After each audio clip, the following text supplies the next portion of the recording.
Merhaba oyun severler. Bu videoda oyun performansınızı nasıl arttırabileceğinizi, FPS'ini nasıl maksimum seviyeye çıkarabileceğinizi göstereceğim. Özellikle yoğun grafiklere sahip oyunlarda FPS düşüşü yaşamak moral bozucu olabilir.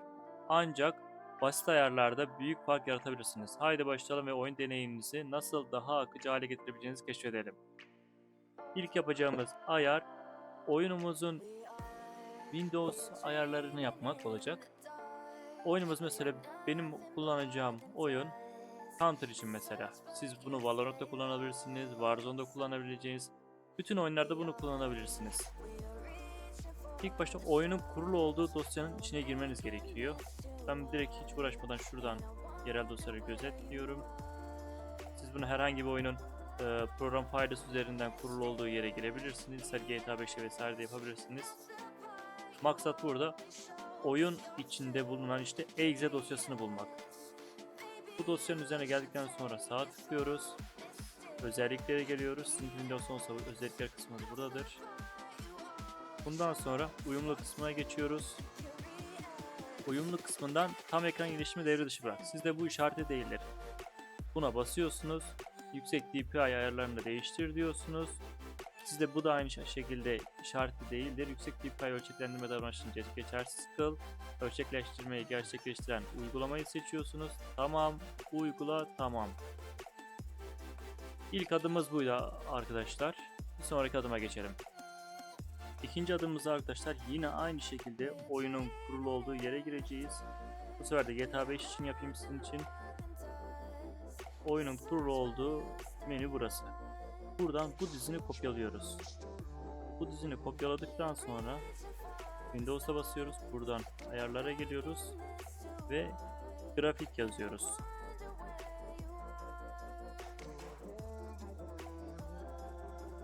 Grafik ayarlarına giriyoruz.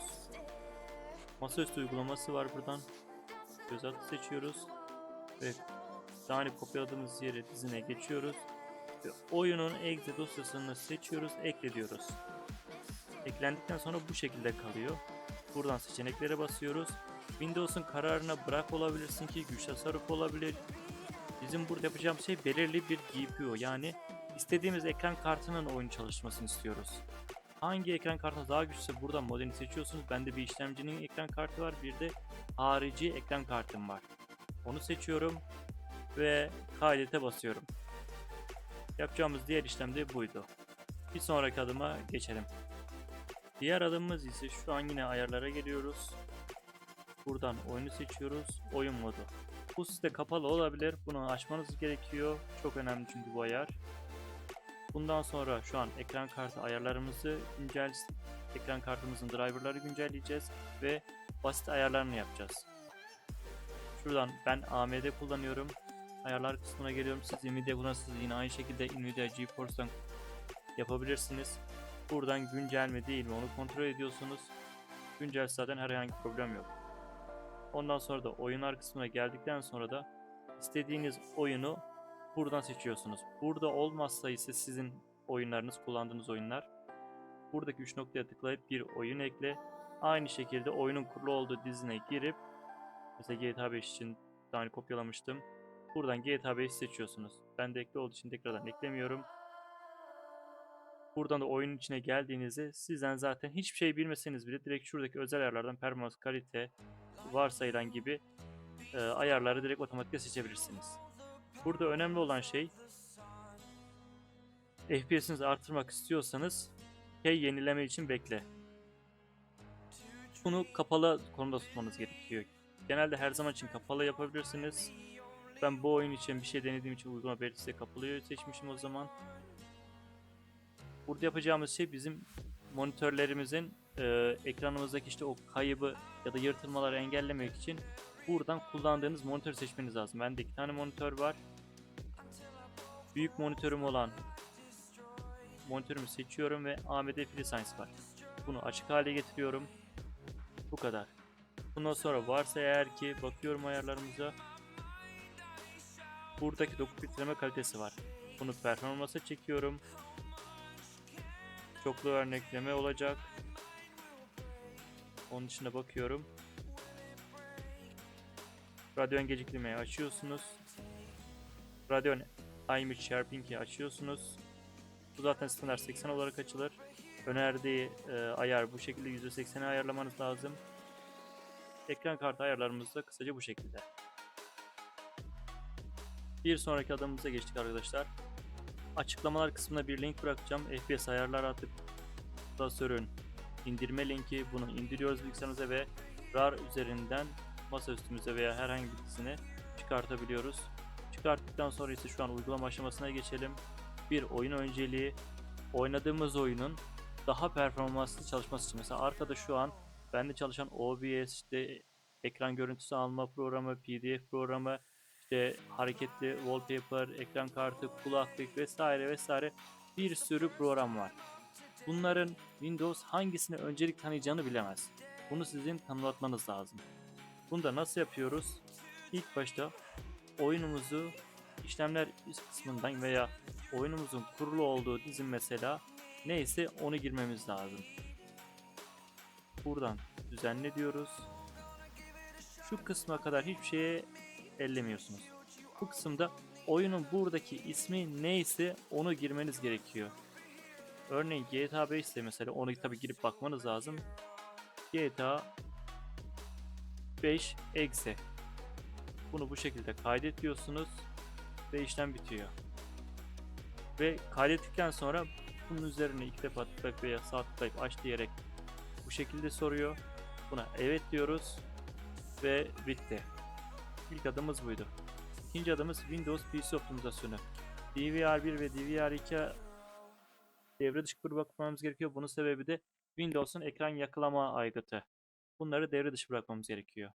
Oyun optimizasyonları var. Bunları da aynı şekilde hepsini açıyoruz. Şunları da açayım. Port iş parçacılığı. Bunu da aynı şekilde bir Windows performans artışını da açıyoruz. Ve bu adımız bitiyor. Toplu optimizasyon. Yine aynı şekilde toplu optimizasyonda da bunları açıyoruz. Bunları sağ tıkla deyip yönetici olarak çalıştır deyip işlemimizi yapıyoruz. Açtıktan sonra herhangi bir tuşa basmamız yeterli. İşlemci optimizasyonu, çekirdek, CPU, güç çekirdeklerini uyandırma. Bunu da aynı şekilde aç diyoruz. Kaydet. Kaydet. Bu da bitiyor. Güç planı, PC ayarları. Şu an güç plana girdiğiniz zaman sizde seçili olması gereken yer nihai performans.